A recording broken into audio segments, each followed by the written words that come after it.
Polisi mengungkap kasus tewasnya ibu dan dua anak yang ditemukan awal Januari lalu di Jakarta Utara ternyata perkara pembunuhan.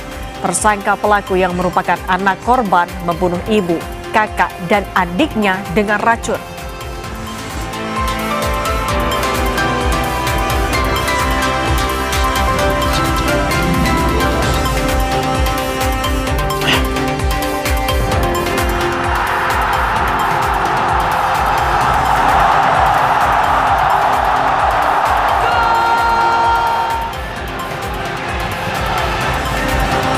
Timnas Futsal Indonesia kembali membuat sejarah dengan menembus final Piala Asia setelah mengalahkan Jepang. Tim asuhan Vector Souto akan menghadapi raksasa futsal Asia, Iran, di babak final.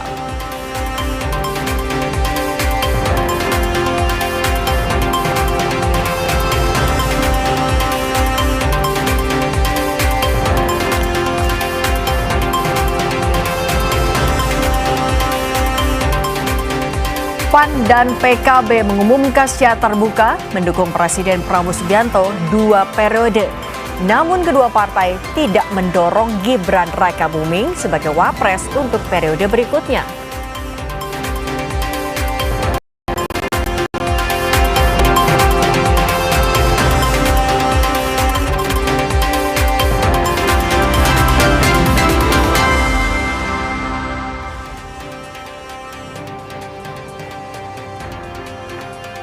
Halo, selamat sore Indonesia. Salam jumpa di Kompas Petang bersama saya Yasir Neneama. Dan saya Cindy Permadi, hanya di Kompas TV, independen terpercaya. Kita awali berita pertama di Kompas Petang, saudara. Kebakaran melanda karoseri Delima Jaya di Kota Bogor Jumat pagi.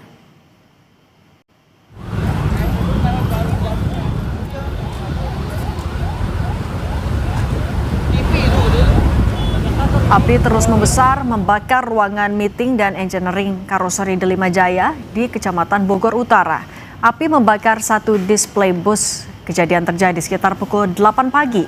Petugas pemadam kebakaran Kota Bogor berjibaku memadamkan api agar tidak semakin meluas.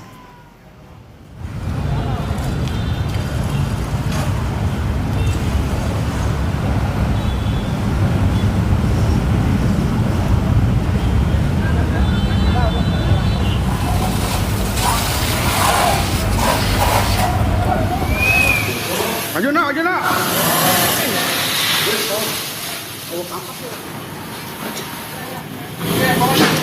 Menurut karyawan, api diduga berasal dari ruang meeting lalu merambat ke ruang desain dan engineering. Saat kejadian, karyawan belum mulai bekerja sehingga tidak ada yang terluka. Penyebab kebakaran saat ini masih dalam penyelidikan polisi.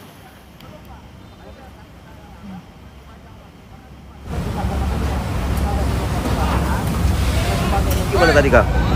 Pokoknya nggak tahu itu awal terjadinya di sini nih. Iya. Ya api ruangan ini, apinya. Tahu-tahu udah gede. Panik, grogi kita. Jadi kita pindahin unit mobil di bawahnya itu kita. Kondisi udah besar api waktu pas ketahuan, udah besar ya. Iya. Tapi karyawan udah masuk. Belum itu. Tapi bel kerja udah bunyi. Bel kerja udah mulai bunyi. Ada maksudnya belum pada semua datang. Oh, belum datang ya. Saudara, masih ingatkah Anda terkait dengan kasus kejadian satu keluarga yang tewas di rumah kontrakan di Jalan Warakas Tanjung Priok, Jakarta Utara bulan Januari lalu? Ternyata sekeluarga ini, saudara, tewas karena diracuni oleh anak ketiganya.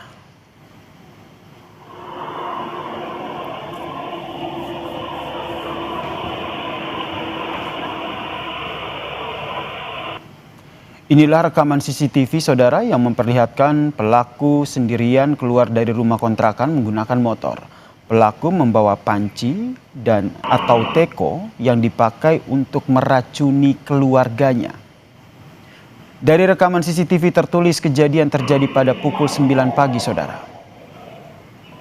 Kemudian, saudara, tersangka diantar bersama dengan temannya pulang ke rumah kontrakan.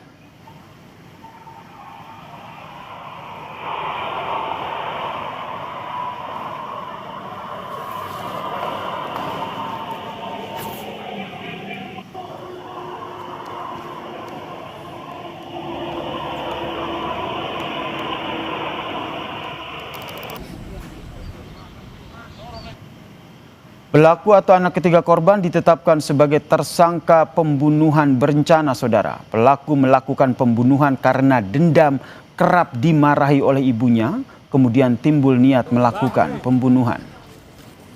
Dia kaget waktu itu pada geletak semua, dia pikir Mudahlah. Ketahui ya Allah.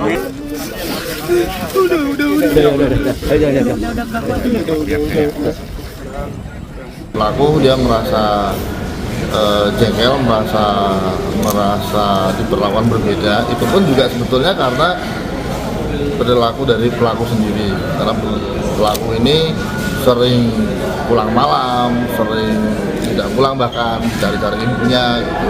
Teh tersebut yang sudah mengandung racun itu disuapkan menggunakan sendok ke mulut para korban. Oke, Pak Kasat, penegasan artinya Kekerasannya sendiri kan sudah disampaikan sama ahli toksikologi bahwa itu cukup sangat reaktif ya terhadap tubuh manusia. Sebelumnya, saudara, 3 orang sekeluarga ditemukan tewas di kamar kontrakan di Warakas Tanjung Priok, Jakarta Utara pada 2 Januari 2026. Sementara itu, 1 anak dalam kondisi kritis.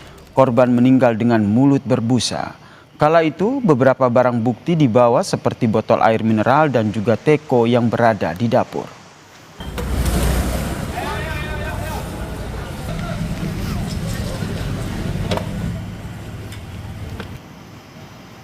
Lebih lengkap soal kasus kematian 1 keluarga di Warakas yang ternyata pelakunya adalah anak tengah korban. Kita berbincang dengan Kasat Reskrim Polres Metro Jakarta Utara, AKBP Onkoseno. Selamat petang. Selamat petang, Pak Kasat. Boleh dibuka Ya, audionya? selamat petang. Ya, Oke, ya ini kan- selamat petang. Iya, suara saya jelas ya, Bang ya. Dari awal memang Jelas, Bang. pertanyaannya, jadi dari awal memang pelaku ini merencanakan pembunuhan kepada ibu dan juga saudaranya, atau seperti apa temuan yang didapatkan polisi? Ya, dari serangkaian penyelidikan dan penyidikan yang kita lakukan, memang pelaku sudah merencanakan untuk membunuh keluarganya yang ada di situ dengan cara membubuhi racun tikus ke dalam minuman. Ini kan kasusnya awal Januari, kemudian akhirnya terbongkar. Sekarang ini awal mula akhirnya terbongkar, ini seperti apa? Apakah langsung pelaku ini mengakui atau bagaimana?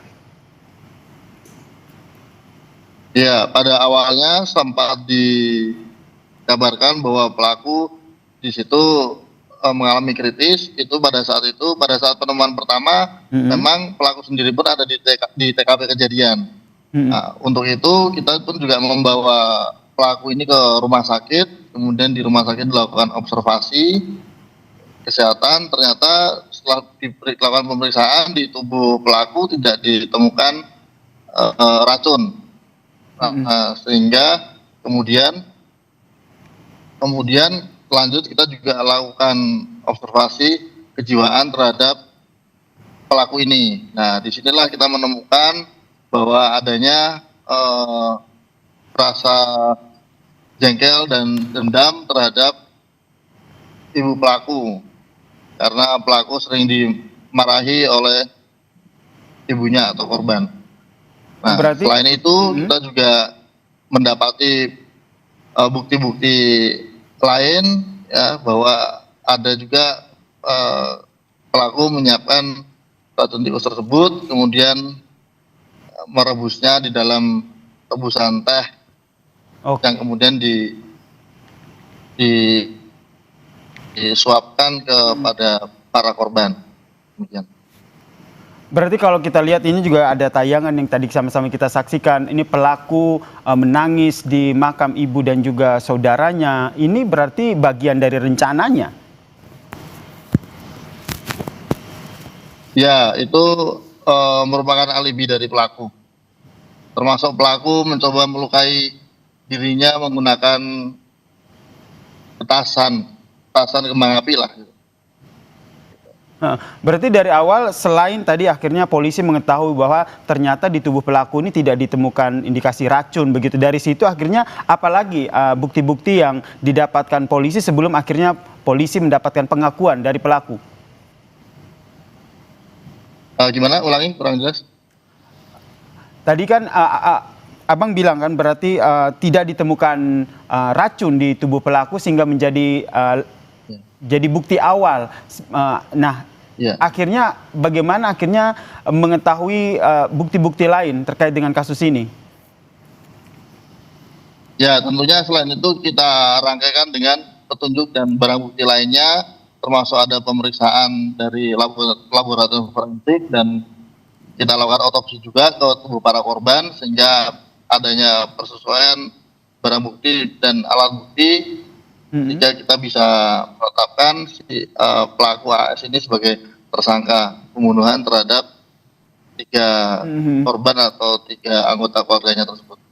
Saya konfirmasi lagi Pak Kasat, ini pelaku merupakan anak kandung dan anak keberapa ya Pak? Anak kandung dan pelaku merupakan anak ketiga. Anak ketiga ya. Tadi juga sempat dijelaskan motif. Jadi setelah itu didapatkan motif pelaku sebenarnya apa Bang? Ya, motifnya karena tersangka ini jengkel dengan ibunya karena sering dimarahin, karena pelaku ini sering tidak pulang atau sering pulang ke rumah larut malam. Sebetulnya kalau kita lihat juga ibunya ini memarahi atau memperingatkan karena sebagai bentuk rasa sayang, ya, tapi ditanggapi lain atau ditanggapi berbeda oleh pelaku. Termasuk juga dia beberapa kali cekcok dengan kakak atau adiknya tersebut hanya karena hal-hal sepele seperti berebut bermain HP semacam itu. Baik, terakhir Pak Kasat, jeratan pasal yang disangkakan apa? Pembunuhan berencana? Ya, kami kenakan pasal 459 tentang pembunuhan berencana dan pasal 458 tentang pembunuhan. Baik, terima kasih Kasat Reskrim Polres Metro Jakarta Utara, AKBP Onkoseno Grandiarso telah bergabung dan memberikan informasinya di Kompas Petang. Salam sehat Bang. Sama-sama, terima kasih, selamat petang. Saudara tetap bersama kami di Kompas Petang. Akses penyeberangan di Desa Kalipasir, Lampung Timur jadi sorotan. Warga terpaksa gunakan perahu kayu rakitan untuk menyeberangi sungai karena tidak ada jembatan.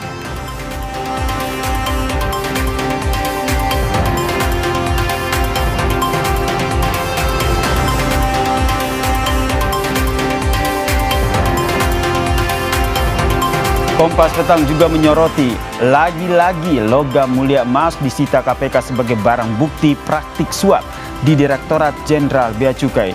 Emas kini jadi tren alat suap di kasus korupsi. Kami bahas usai jeda di Kompas Petang.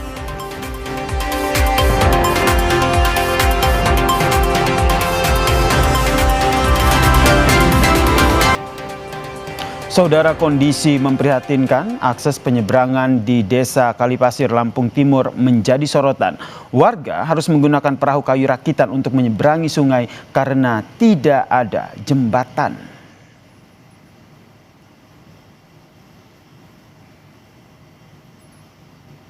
Inilah kondisi jembatan mangkrak di Desa Kalipasir, Waibungur, Lampung Timur, Saudara. Jembatan sepanjang 100 meter ini menjadi satu-satunya akses jalan warga Desa Kalipasir.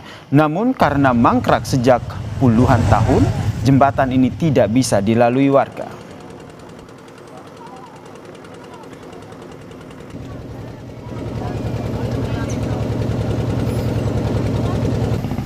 Kasihan saya, anak didik generasi bangsa ini. Ini Desa Kalipasir ini berdiri dari tahun 1960. Sekarang ini 2026. Oh, kalian itu di mana? Kalau memang nggak bisa kerja, nggak usah kerja. Warga di Desa Kalipasir, Kabupaten Lampung Timur, kesal melihat setiap pagi anak-anak harus pergi ke sekolah dengan menggunakan rakit kayu, Saudara. Warga menilai untuk menyeberangi sungai sepanjang 700 meter dengan rakit kayu ini sangat berbahaya. Ia pun mendesak agar pemerintah pusat ataupun daerah segera merespons keluhan warga dengan membangun jembatan ataupun dengan membangun kembali proyek jembatan yang mangkrak sehingga memudahkan aktivitas warga. Seandainya anak sampean ada di antara mereka, ini kayak apa kalian ini? Nyebrang pakai perahu ini. Udah lama Pak. Pernah terlambat nggak sekolah? Tiap hari. Tiap hari terlambat. Ya. Cuman kata sekolahnya gimana? Ya kadang ada toleransi. Pernah ada yang jebur nggak? Pernah. Karena kasihan saya anak didik generasi bangsa ini.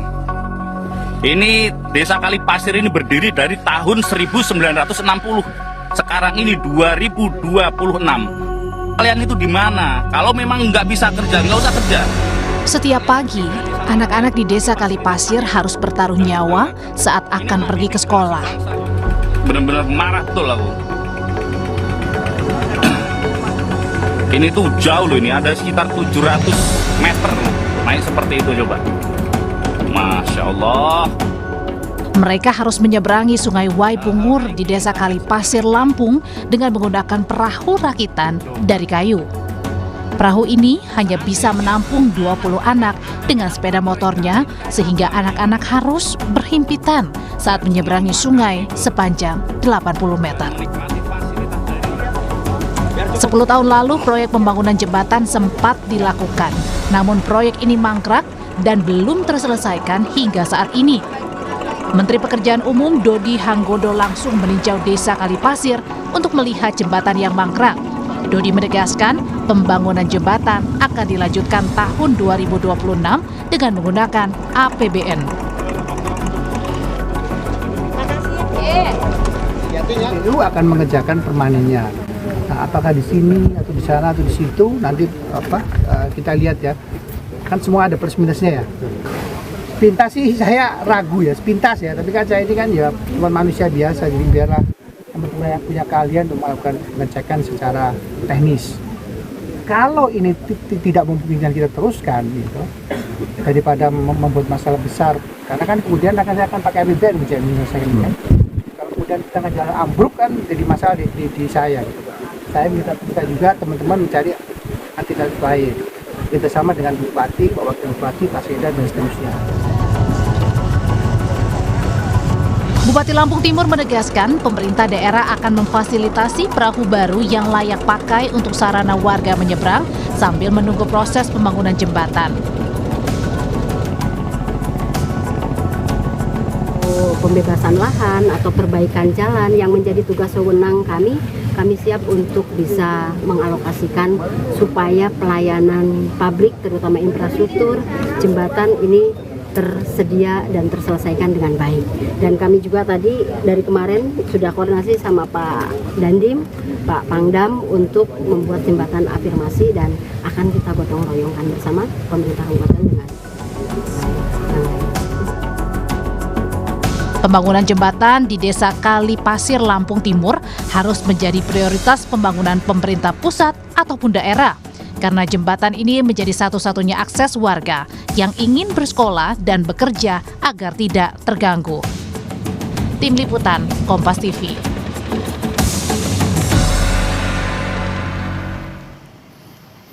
Kita ke sorotan lain. Komisi Pemberantasan Korupsi mengungkap praktik suap dalam bentuk logam mulia emas usai mengusut kasus suap di Direktorat Jenderal Bea Cukai.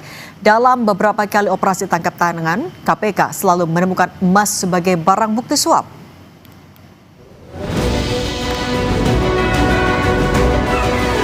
Makanya dipisah, karena ini ada dari dua tempat gitu ya. Kalau ditotalkan berarti 5,3 kilo. Ya, seperti itu.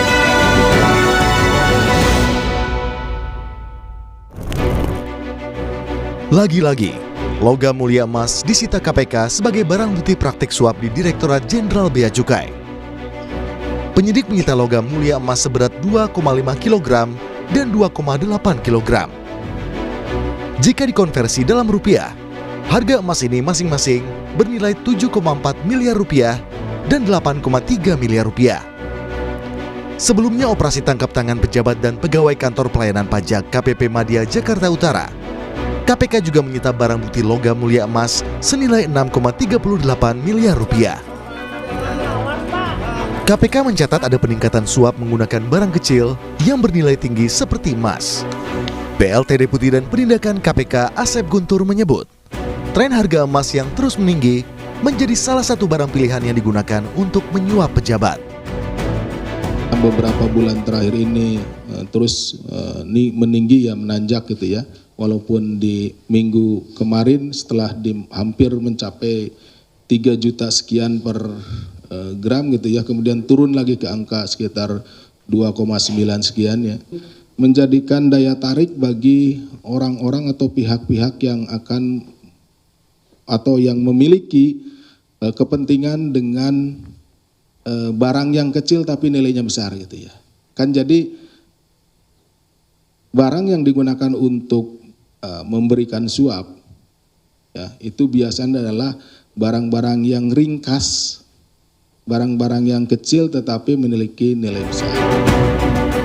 Harga 1 gram emas antam hari ini 6 Februari 2026 tercatat seharga Rp2.856.000. Sementara harga 10 gram emas mencapai Rp28.110.000. Sebelum tren emas, KPK juga menyebut valuta asing menjadi salah satu alat bukti suap yang sering ditemukan. Tim Liputan Kompas TV.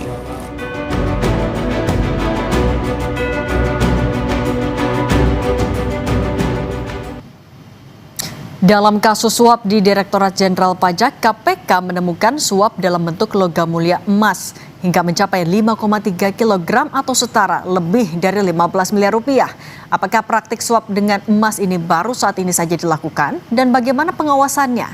Kita bahas bersama peneliti Pukat UGM Zainur Rohman. Mas Zainur, selamat petang. Selamat petang. Mas Zainur, sebenarnya praktik menggunakan emas sebagai alat suap ini baru dilakukan atau sebenarnya sudah sering? Iya, sebenarnya dari berbagai kasus korupsi itu sudah ada ya tren menggunakan barang-barang berharga. Kenapa mereka pakai barang berharga termasuk dalam konteks ini adalah emas? Yang pertama untuk menghindari jejak PPATK. Kalau pakai transfer melalui rekening perbankan, maka akan terdeteksi, apalagi ini dalam jumlah yang sangat besar. Yang kedua, kalau menggunakan uang tunai, ada serial number-nya. Menggunakan falas, maka kemudian money changer juga ada kewajiban untuk keterbukaan informasi. Ada formulir yang harus diisi. Oleh karena itu kemudian para pelaku tindak pidana korupsi untuk mengamankan diri di dalam bertransaksi, mereka banyak menggunakan barang-barang berharga termasuk emas ini. Nah, emas ini kenapa dipilih ya? Sekali lagi itu yang pertama untuk menghindari endusan aparat penegak hukum. Yang kedua portable. Emas itu 1 kilo sangat kecil ya Mbak ya. Kalau kita lihat sekarang ya harga emas sangat mahal ya, untuk kemudian menyimpan uang dalam jumlah miliaran rupiah itu cukup dengan beberapa kilo saja. 1 kilo pun barang fisiknya itu sangat kecil sehingga mudah untuk disimpan, diberikan kepada pihak lain, kemudian atau dititipkan, disembunyikan, itu sangat mudah untuk kemudian menggunakan emas itu tadi. Dan yang ketiga, emas ini sekaligus mungkin untuk investasi bagi para koruptor ini ya. Jadi kalau disimpan dalam waktu lama, bentuknya uang tunai itu kan terkena inflasi. Tapi kalau disimpan lama dalam bentuk emas, itu nilainya semakin meningkat. Berarti Mas Zainur dalam tanda kutip emas ini bisa jadi daya tawar juga. Iya betul Mbak. Itu salah satu modus yang ternyata sekarang berkembang gitu ya. Kalau di kasus-kasus sebelumnya mungkin publik masih ingat ya. Ada temuan Kejaksaan Agung 51 kg emas di rumah Zarof Rikar, mantan Kabalitbang Diklatkumdil Mahkamah Agung Republik Indonesia. Meskipun sudah pensiun, ternyata di rumahnya ada uang tunai 920 miliar dan 51 kg emas gitu ya. Nah ini sama gitu ya, karena emas itu ketika disimpan dalam jangka waktu yang lama, justru nilainya semakin meningkat, semakin bagus. Oleh karena itu ini harus direspon juga oleh otoritas, termasuk oleh aparat penegak hukum, bagaimana untuk mempersempit ruang transaksi korupsi menggunakan barang-barang berharga khususnya emas ini. Gitu Mbak. Nah Mas Zainur, kalau misalnya harga emas yang semakin tinggi juga bisa jadi dalam tanda kutip daya tawar, apa yang bisa dilakukan KPK untuk mempersempit kemungkinan emas ini jadi komoditas yang dijadikan bahan suap? Apakah harus ada kerjasama juga dengan pihak-pihak tertentu? Ya, memang kalau yang untuk perbankan sebenarnya relatif selesai ya, karena kan ada PPATK, ada kewajiban deklarasi, ada sistem pengawasan yang berlapis. Demikian juga untuk valuta asing. Namun untuk emas ini nampaknya masih ada di area yang jauh lebih longgar gitu ya. Tidak ada satu otoritas tersendiri yang kemudian melakukan pengawasan terhadap transaksi emas ini. Sehingga mungkin ini memang masih perlu satu respon khusus dari aparat penegak hukum ya. Apakah kemudian transaksi yang bernilai signifikan itu perlu untuk dipantau oleh aparat penegak hukum atau oleh otoritas pemerintah gitu ya. Misalnya transaksi yang nilainya melebihi jumlah tertentu. Nah kalau kita ingat sebenarnya saat ini ada satu rancangan undang-undang yang disebut sebagai rancangan undang-undang pembatasan transaksi uang kartal atau uang cash, uang tunai. Itu tujuannya untuk mempersempit ruang gerak adanya suap menyuap menggunakan uang tunai. Karena kalau melalui transaksi perbankan mereka sudah takut, maka kemudian tunai. Ternyata kalaupun itu RUU pembatasan transaksi uang tunai itu sudah disahkan, masih ada celah lain menggunakan barang-barang berharga.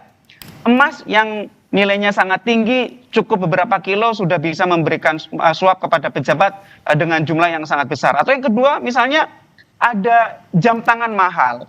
Satu buah jam tangan itu ada yang nilainya 3 miliar, ada yang 9 miliar. Seperti kemarin waktu ada kerusuhan ya, publik terhenyak ada jam tangan nilainya 9 miliar gitu ya. Ini juga perlu untuk kemudian direspon oleh aparat penegak hukum, karena para pelaku tindak pidana korupsi ini ketika mereka bertransaksi sudah semakin pintar untuk berlindung, kemudian mengamankan diri dari deteksi aparat penegak hukum. Yang paling penting menurut saya juga adalah LHKPN, laporan harta kekayaan penyelenggara negara. Kalau di sana tidak ada kepemilikan emas, tetapi ternyata ada transaksi terhadap nilai emas, maka kemudian itu harus dilakukan pemeriksaan secara mendalam. Harus jadi rambu-rambu. Ketika celah itu semakin banyak, APH nggak boleh kalah pintar ya, Mas Zainur Rohman. Terima kasih sudah berbagi bersama kami. Saya selalu, Mas Zainur. Sama-sama. Usai jeda di Kompas Petang, saudara, kami hadirkan informasi. Timnas Futsal Indonesia kembali membuat sejarah dengan menembus final Piala Asia setelah mengalahkan Jepang. Tim asuhan dari Vector Sauto ini akan menghadapi raksasa futsal Asia, Iran, di babak final.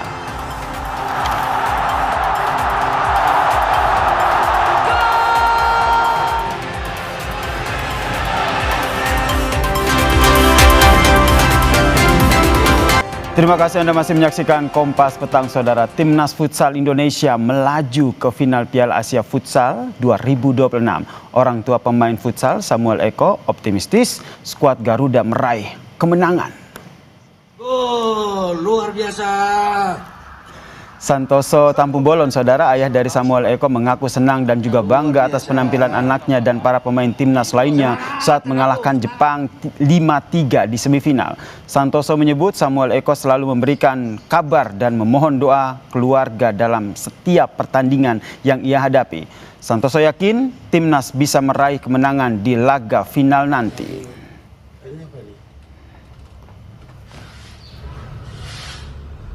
Top skor juga. Mohon dukungan doa untuk menghadapi Iran di final nanti jam 7 malam.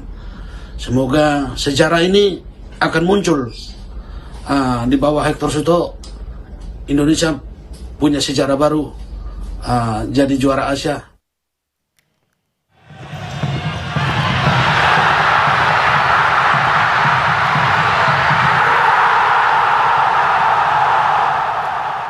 Samuel Eko, saudara, menjadi pencetak gol pertama dalam laga melawan Jepang di babak semifinal Piala Asia Futsal 2026. Gol ini semakin menegaskan statusnya sebagai spesialis pembobol gawang Jepang.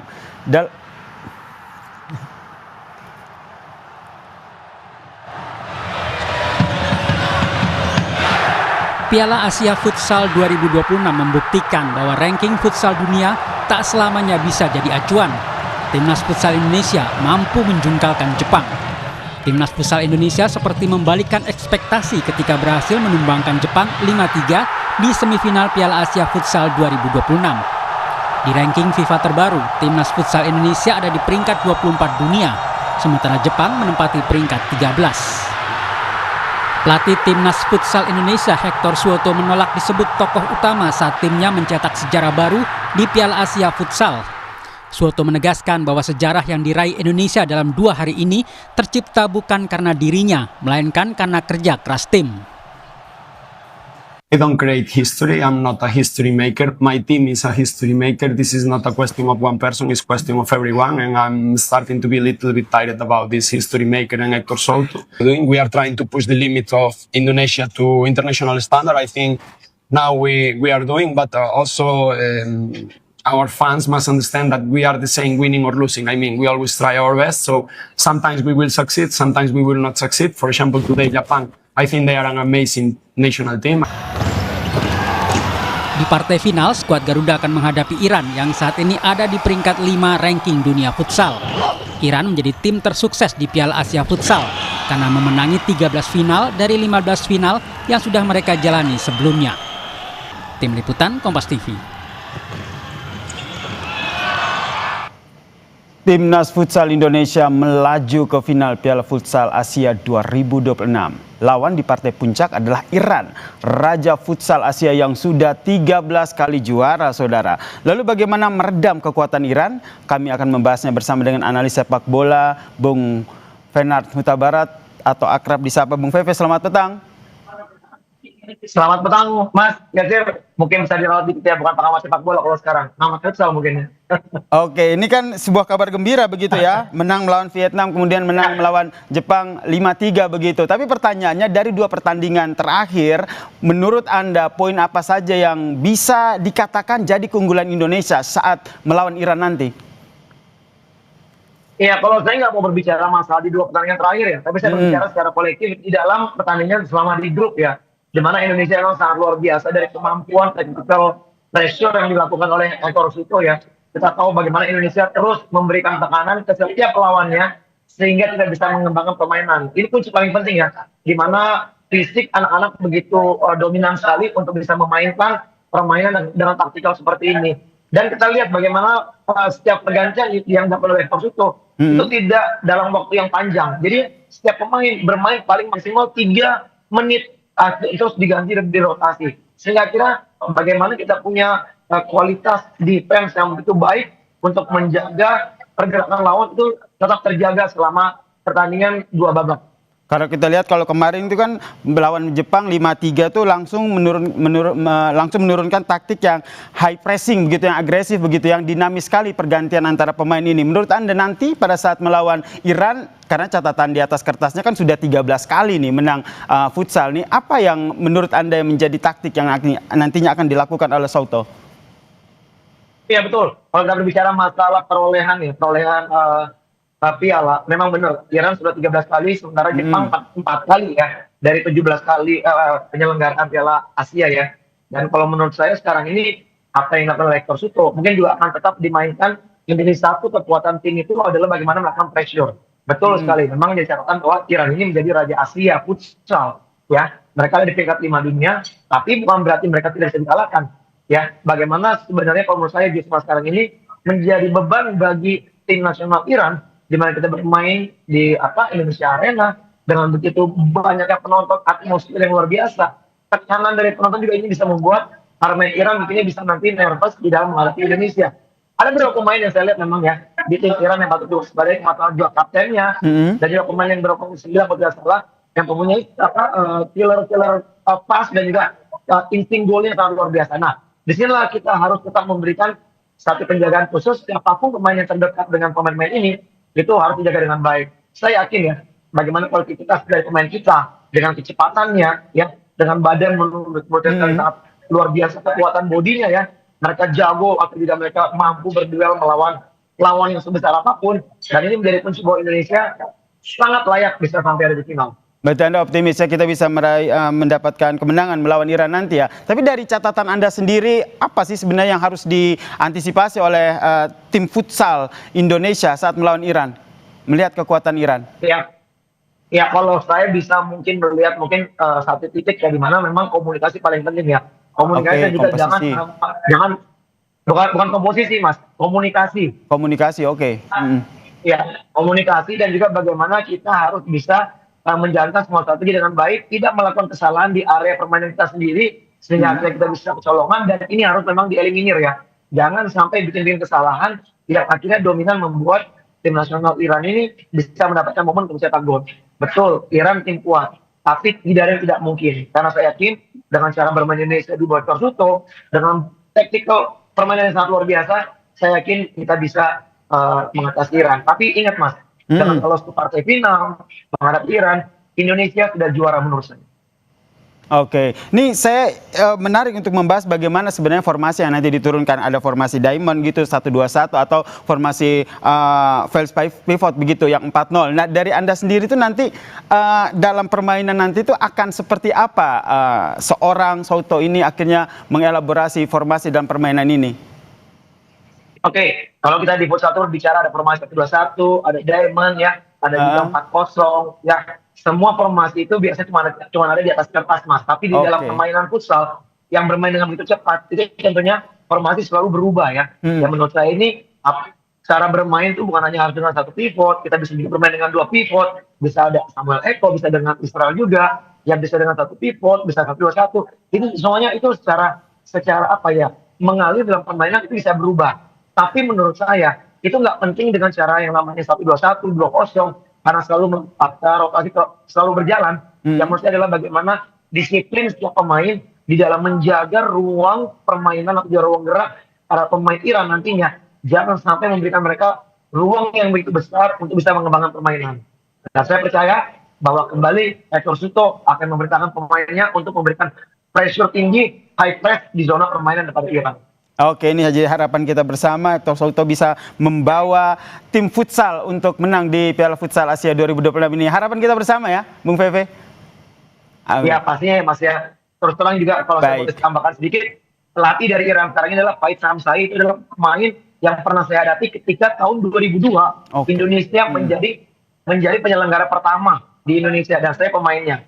Dan setelah itu 14 tahun berikutnya barulah kita juara di Piala AFF dan sekarang kesempatan kita untuk bisa menjadi juara di Asia. Oke, doa kita bersama untuk tim futsal Indonesia. Amin. Terima kasih analis sepak bola Fener Tabara telah berbagi perspektifnya di Kompas Petang. Ya. Dan saudara, usai jeda, Kompas Petang akan kembali dengan informasi PAN dan juga PKB tegas mendukung Presiden Prabowo 2 periode, tapi belum memutuskan sosok untuk cawapresnya. Apa yang membuat parpol koalisi ini masih gamang saudara untuk mendukung kembali Gibran? Pembahasannya usai jeda di Kompas Petang.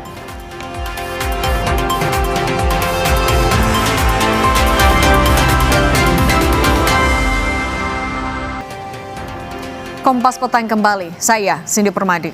Saudara Wakil Ketua Umum Partai Amanat Nasional Edi Suparno menanggapi dukungan PKB terhadap Presiden Prabowo Subianto untuk menjabat 2 periode. Edi bilang partainya akan tetap mendukung Prabowo maju di Pilpres. Namun soal cawapresnya, Ketua Umum Zulkifli Hasan jadi opsi yang lebih kuat. Ditemui di Kompleks Parlemen Senayan, Jakarta, Edi bilang menjadikan Zulhas sebagai cawapres pendamping Prabowo di Pilpres 2029 sebagai upaya menggerakkan mesin partai.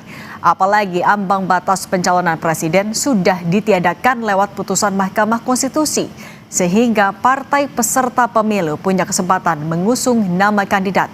Ia yakin menjadikan Menko Pangan itu sebagai calon wakil presiden mampu menaikkan elektoral PAN.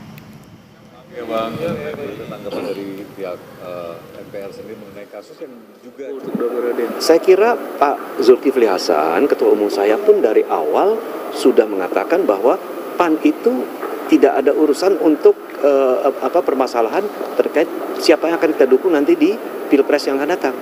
Kita sudah 3 kali mendukung Bapak Presiden Prabowo, satu-satunya partai loh di luar Gerindra yang konsisten mendukung Bapak Prabowo dalam tiga pilpres, ya. Bagi kita itu sudah sebuah pilihan natural untuk mendukung beliau kembali. Paketnya sama nggak nih Pak, capres cawapresnya hari ini lagi atau seperti apa? Ya, kita lihat nanti opsi-opsi terbaik. Karena kembali lagi yang namanya paket itu tentu kan harus ada simbiosisnya, bisa bekerja sama dengan baik, ada juga dukungan elektoralnya juga tinggi.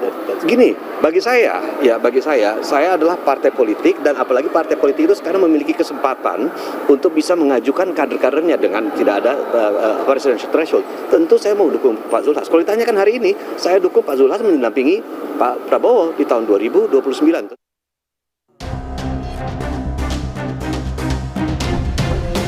Kita pokoknya intinya puas dengan pemerintahan Pak Prabowo dan kompak minimal 2 periode lah. Pilpres 2029 masih 3 tahun lagi, namun PKB sudah tegas menyatakan dukungannya kepada Presiden Prabowo untuk melanjutkan kepemimpinannya hingga 2 periode. Dukungan itu diberikan karena PKB menilai kinerja pemerintahan saat ini memuaskan. Meski begitu, PKB belum menentukan dukungan bagi Wakil Presiden Gibran Rakabuming. Alasannya, penentuan dukungan bagi Wapres untuk mendampingi Prabowo belum dibahas di internal PKB. Poin-poin penting, salah satunya kami puas di bawah kepemimpinan Presiden Prabowo.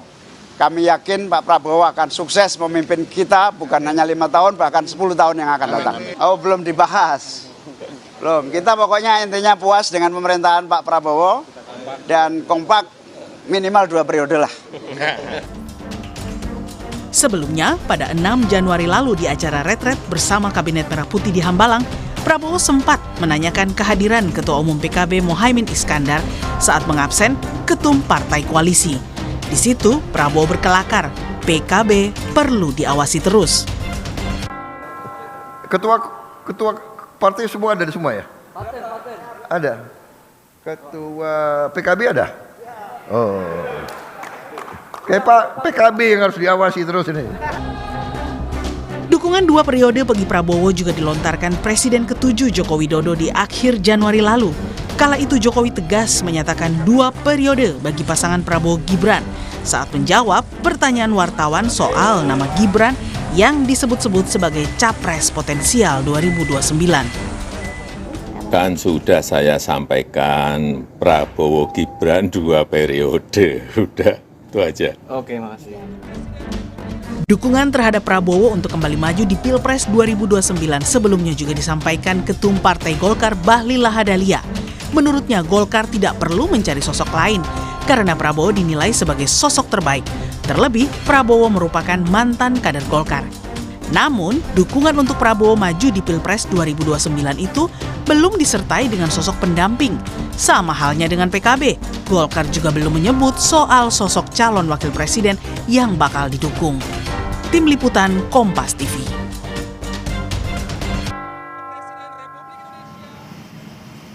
Lalu apa yang membuat parpol koalisi Prabowo Gibran masih gamang untuk mendukung kembali sosok Gibran? Sebagaimana dukungan 2 periode untuk Presiden Prabowo. Apakah pesona Solo sudah memudar? Kita bahas bersama Ketua DPP PAN Slamet Riyadi. Lalu ada Koalisi Relawan Jokowi, Prabowo Gibran, David Pajung, dan Direktur Eksekutif Lingkar Madani, Ray Rangkuti. Selamat petang semuanya. Selamat malam. Saya mau mulai dari yang udah terang-terangan dukung Pak Prabowo, Mas Slamet. PAN sudah terbuka mendukung Pak Prabowo. Artinya kan udah yakin banget nih dukung Pak Prabowo-nya. Tapi kok Gibrannya nggak dibawa-bawa? Baik. Jadi sebetulnya Partai PAN dari awal sudah menyatakan dan konsisten. Pada tanggal 20 April tahun 2025 di acara Halal Bihalal di DPP PAN, Ketum Zulhas secara lantang dan tegas di hadapan kader se-Indonesia mengatakan siap melanjutkan kepemimpinan Bapak Prabowo, yaitu mengantarkan beliau 2 periode. Persoalan wakil presidennya kita bicarakan dan PAN mau terlibat untuk menentukan. Begitu, karena berbicara tentang PAN dan Gerindra bukan soal politik yang pragmatis, tetapi soal kesamaan misi dan misi yang sama-sama dimiliki oleh kedua partai. Nah itu maksudnya Dan kesamaan Pak misinya Prabowo- cuma sama Gerindra aja, Mas Slamet, sama Wapresnya agak-agak beda nih.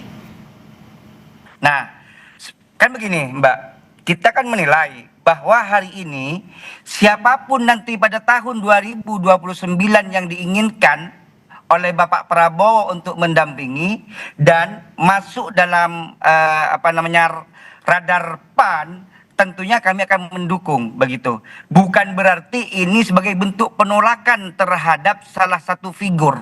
Karena pada prinsipnya hari ini masih dinamis semuanya. Pada hakikatnya PAN ingin memberikan dukungan penuh kepada Bapak Prabowo untuk melanjutkan kepemimpinannya sebagai Presiden Republik Indonesia. Oke, nah kalau Bang David ini ada PKB, ada PAN udah jelas dukung Pak Prabowo, tapi Wapresnya kayaknya lihat nanti dulu. Kalau PAN bahkan udah langsung majukan Pak Zulhas. Anda merasa Mas Gibran mulai ditinggalin? Ya sebenarnya ini kan wajar-wajar aja lah. Namanya kan semua lagi tes the water ya, tes ombak semua nih. Jadi gitu, terus? dan itu sah-sah saja. Pak Zulhas punya partai, Caimin punya partai ya, Mas Gibran nggak punya partai. Nah tetapi kan nanti pasti Pak Prabowo akan main kalkulasi politik ya, intelijensia politiknya, kemudian hitungan-hitungan misalnya satu.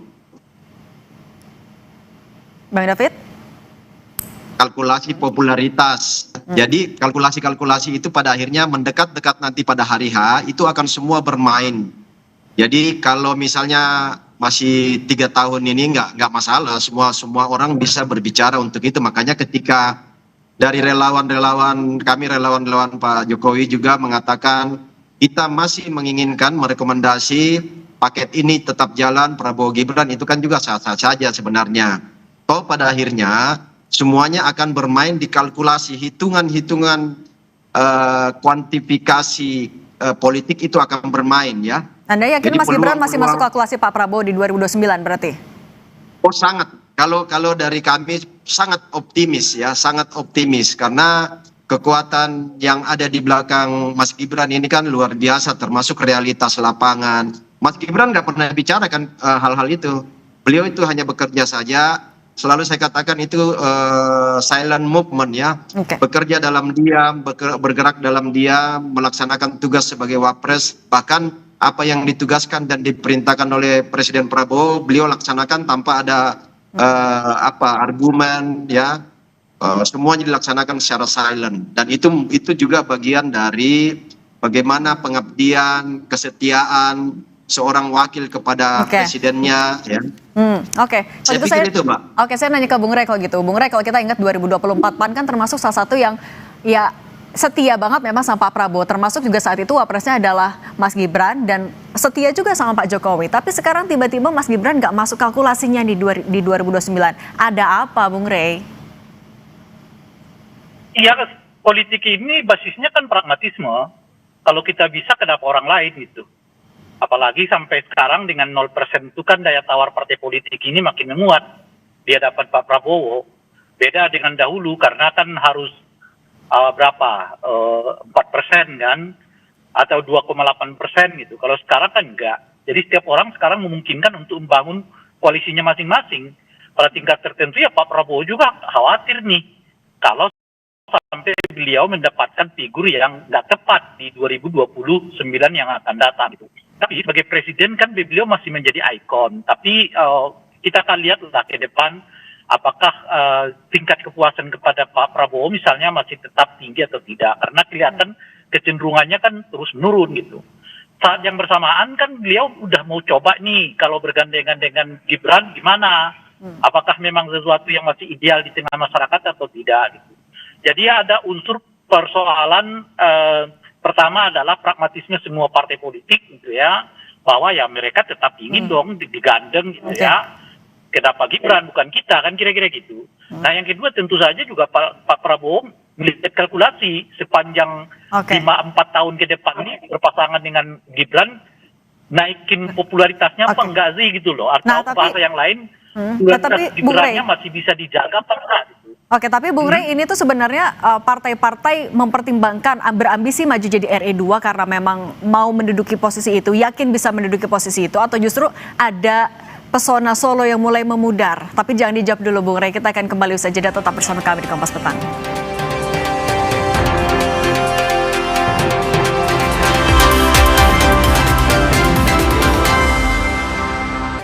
Kita lanjutkan dialog terkait sejumlah partai politik yang tampaknya mantap dukung periode keduanya Pak Prabowo. Mas Slamet, kalau kita ingat 2023, Pak Zulhas itu selalu bilang bahwa Pak Jokowi ini mengorkestrasi, tampaknya juga mesra sekali dengan Pak Jokowi. Tapi sekarang tiba-tiba anaknya tidak masuk bursa ketika masuk menjelang 2029. Apakah Anda tidak mengkhawatirkan ada konsekuensi politik yang didapat dengan pilihan Anda sendiri ini?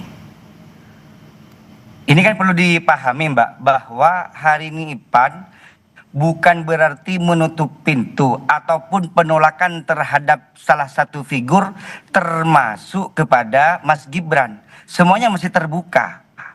Dan memang sebetulnya PAN sekarang masih konsisten untuk mengawal program-program besar Bapak Prabowo agar terlaksana. Kenapa? Karena ini akan menjadi salah satu modal nantinya di tahun 2029. Bukan berarti hari ini pas Mas Gibran tidak masuk radar di PAN, bukan berarti kita tidak menerima ataupun menolak kepada Mas Gibran. Cuman yang pertama yang perlu digarisbawahi, PAN tetap konsisten mendukung dan setia bersama Bapak Prabowo. Ini alasan mengapa PAN hanya mengajukan Pak Zulhas hanya sampai RI2, tidak langsung RI1 saja melawan Pak Prabowo, kan ambang batas sudah dihilangkan? Tidak. Persoalan kader mengusulkan Bapak Zulhas sebagai wapres itu kan bagian dari dinamika dan aspirasi dari kader di bawah. Karena melihat kontribusi pemikiran dan kinerja Pak Zulhas sebagai Menko Pangan di era Pak Prabowo ini bukan hanya sebatas Menko Pangan, tetapi beliau betul-betul bekerja untuk rakyat. Sehingga aspirasi ini dijadikan sebagai tolak ukur untuk mengusulkan mungkin figur beliau. Tetapi ini kan bukan kita paten mengusulkan Bapak Zulhas untuk menjadi wapres. Tidak. Ini akan dibahas di internal partai. Tentunya ini masih panjang. Oke, masih Kenapa panjang. hari ini kita lebih awal mengedepankan tentang siapa akan diusung sebagai presiden? Karena hubungan antara Prabowo dengan Zulhas ini bukan hubungan instan. Juga bukan hubungan pragmatis politik, tetapi ini adalah hubungan yang lama terjalin ya Mas Slamet. Nah, Bang David, ini juga ngomongin soal hubungan yang lama. Oke, PAN tidak hanya dekat dengan Pak Prabowo saja, tapi kan juga ada PAN, ada Golkar juga sebenarnya dekat juga dengan Pak Jokowi, berkali-kali mendukung juga dari Pak Jokowi. Tapi ketika sekarang pilihan politiknya tampaknya mulai berubah, bagaimana Anda menanggapi ini? Anda merasa Pak Jokowi mulai ditinggalkan juga kah bahwa pesona Solo mulai pudar? Sebenarnya bukan soal memudar apa enggak, tetapi kan pertama Pak Jokowi bukan lagi presiden kan, bukan lagi presiden, dan memang magnetnya sekarang ada di Pak Prabowo sebagai presiden yang akan menjadi incumbent untuk kontestasi 2029. Nah, tetapi dari sisi tadi saya katakan itu wajar-wajar semua pimpinan partai pengen meraih cita-cita politik, dan itu wajar aja Bang Zulhas, Caimin, siapapun yang menjadi AHY termasuk ya punya keinginan itu. Tetapi dari sisi kami yang mendukung Prabowo Gibran ini masih optimis bahwa tapi Bang David, pernyataan Pak Jokowi yang menyatakan dukungan Prabowo Gibran 2 periode kemudian tidak didukung oleh beberapa partai yang ada di belakang Pak Jokowi sebelumnya. Iya, kata saya kan biasa-biasa aja itu, biasa aja, karena pada akhirnya keputusan itu ada di seorang Pak Prabowo, ya, keputusan ada di Pak Prabowo. Dan sekarang untuk ke depan ini presiden threshold kan sudah 0%, nggak ada lagi angka itu, sehingga Gerindra sendiri bisa saja sendiri memilih pasangannya Pak Prabowo, PAN bisa sendiri maju presiden dan wakilnya, semua partai bisa punya peluang sendiri-sendiri, sehingga bola terakhirnya itu ada sepenuhnya pada kewenangan dan diskresi seorang Pak Prabowo untuk memilih paketnya 02-nya siapa. Tetapi dari sisi kami yang mendukung Gibran itu masih sangat optimis, karena elektabilitas, popularitas, kinerja Gibran itu menjadi garanti untuk memenangkan lagi paket ini 2029-2034. Oke, kalau dari Seperti itu, Bung, Pak. saya minta tanggapan Bung Rey dulu. Bung Rey, tapi ketika 3 tahun menjelang pemilu, sudah ada partai-partai yang hanya mendukung Pak Prabowo-nya saja. Anda melihat konstelasi di 2029, Gibran masih akan bisa maju mendampingi Prabowo? Iya, bisa aja. Tetapi saya kira ada sekitar 4 atau 5 ya. Pertama tentu karena ada unsur 0% kan. Yang kedua adalah yang maju ini bakal tokoh-tokoh partai politik. Alasannya karena memang ya pragmatisme gitu. Nah yang ketiga betul, sejauh apa nanti popularitas, elektabilitas Pak Prabowo masih bisa menopang Gibran.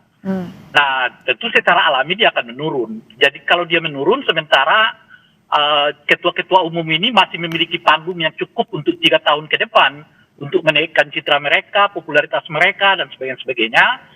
Saat yang bersamaan kelihatan Gibran ini makin dipersempit ininya keterlibatannya lah ya, peran-perannya lah di depan publik. Makanya kalau disebutkan peran dia banyak di belakang ya kalau nggak kelihatan ke publik ya bagus-bagus saja. Cuma tapi Bung Rey, ini juga jadi pertanyaan, kenapa parpol-parpol ini hanya menyasar posisi RI 2 aja, nggak berani loh jadi RI 1? Ada faktor apa? Tekanankah atau faktor lain yang Anda lihat? Ya tekanan realistis saja, susah. RI 2 aja belum tentu apalagi RI 1 ya. Susah.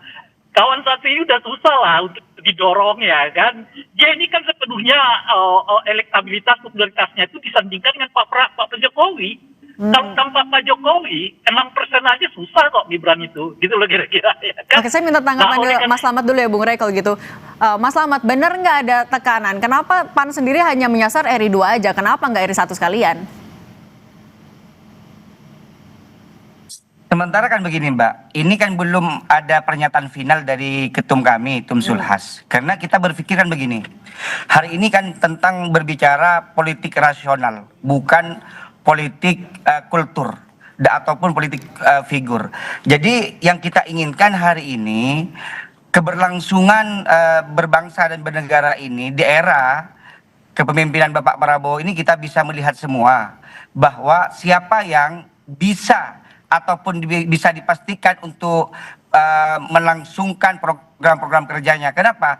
Bapak Prabowo ini memiliki misi yang sama bahwa di dalam Partai Amanat Nasional ada 12 misi yang nomor poin 8-nya itu yaitu membangun arah kebijakan dari masyarakat bawah. Dan ini sudah dilakukan oleh Bapak Prabowo sehingga inilah salah satu alasan kami untuk ikut andil dari awal sejak tahun 2025 untuk mendukung Bapak Prabowo sebagai presiden 2 periode. Oke, tapi artinya tidak ada tekanan seperti kata bayang-bayang Bung Rey itu, tidak ada itu tekanan? Tidak ada. Sampai detik ini pun ketum kami enjoy, tidak ada tekanan politik, tidak ada tendensius politik apapun yang terjadi pada ketum kami. Ini murni adalah aspirasi dari arus kader Partai Amanat Nasional untuk mendukung Prabowo melanjutkan kepemimpinannya di tahun 2029. Oke, pemilu masih 3 tahun lagi ya, semua bisa terjadi. Mas Slamet Aryadi, Bung David Pajung, Bung Rey Rangkuti, terima kasih sudah berbagi bersama kami. Saya selalu sama-sama. Terima kasih. Kami masih akan kembali dengan informasi pasca viral Pemprov Banten akan membangun jembatan Bailey usai ambruk dan rusak parah. Tetap bersama kami.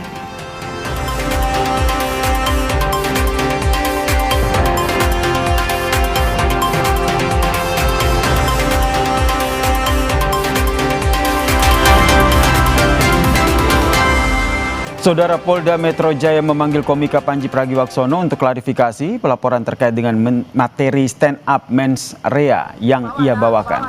Pengacaranya, Haris Azhar, menegaskan kedatangan kliennya adalah untuk klarifikasi. Haris mengatakan Panji bersama penyidik akan berbicara terkait dengan materi stand up mens rea sehingga polisi bisa lebih jelas dalam menyelidiki kasus ini. Sebelumnya, saudara, polisi mengatakan dalam agenda pemeriksaan ini penyidik akan mendalami sejumlah hal terkait dengan laporan terhadap Panji.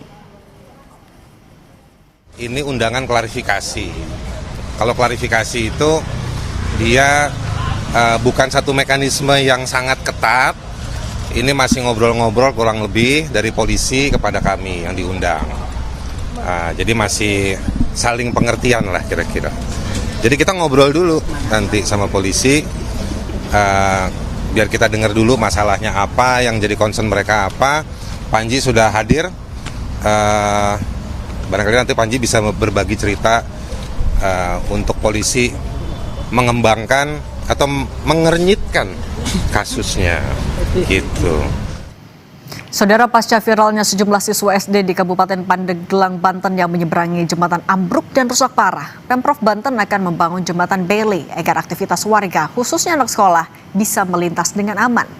Dinas PUPR Provinsi Banten mengambil alih proses pembangunan jembatan yang ambruk di Desa Sinarjaya, Kecamatan Mandalawangi, yang berada di ruas jalan Kabupaten Pandeglang sebagai akses utama warga dan anak sekolah. Jembatan yang akan dibangun menggunakan jembatan Bailey. Jembatan ini akan dibangun selama 6 hari ke depan dan selama proses pembangunan, akses jalan ditutup total. Nantinya akan dibuatkan akses alternatif. Ditetapkan oleh Bapak Gubernur Banten, Pak Andreas Soni, diamanatkan untuk segera menangani perbaikan jembatan yang terhubung ini dengan mengirimkan jembatan Bailey. Dan sementara hal ini kenapa dilakukan? Karena kita melihat bahwa akses jalan ini bukan akses jalan utama yang digunakan oleh masyarakat, khususnya anak-anak. Sebelumnya, Wakil Bupati Pandeglang mengatakan pembuatan jembatan darurat dari bambu oleh warga terpaksa dilakukan sebab keterbatasan anggaran Pemda. Oleh sebab itu, pemerintah kabupaten meminta Pemprov Banten dan pemerintah pusat membantu pendanaan pembuatan jembatan permanen.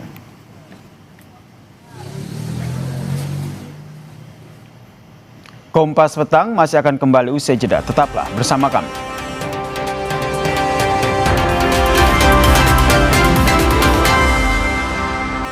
Saudara, pemerintah Kabupaten Ngada NTT menyatakan siswa kelas 4 SD yang meninggal akibat bunuh diri juga memiliki tunggakan uang sekolah yang belum dibayar. Ini pun ditengarai jadi salah satu alasan siswa tersebut meninggal dunia. Penjabat Sekda Kabupaten Ngada, Yohanes Watu Ngebu, bilang hasil penyelidikan Pemkab Ngada menemukan fakta bahwa siswa kelas 4 SD yang meninggal akibat bunuh diri memiliki tunggakan uang sekolah. Sang ibu korban sempat berusaha mendapatkan dana BOS namun lantaran beda asal kabupaten sehingga ibu korban belum terdata untuk mendapatkan dana tersebut. Menurut penjabat Sekda Kabupaten Ngada, kondisi inilah yang diduga menjadi salah satu alasan siswa bunuh diri. Peristiwa kematian ini diawali dengan kewajiban beliau untuk selain membelanjakan barang-barang itu juga untuk membayar uang sekolah. Ada kewajiban uang sekolah yang belum ia penuhi. Saudara, dapatkan selalu berita dan informasi terupdate Kompas TV di channel 11 televisi Anda. Satu langkah lebih dekat, satu langkah makin terpercaya. Kami tutup Kompas Petang hari ini. Saya Cindy Permadi. Dan saya Yasir Nene Ahmad. Tetap saksikan Kompas TV independen terpercaya. Sampai jumpa.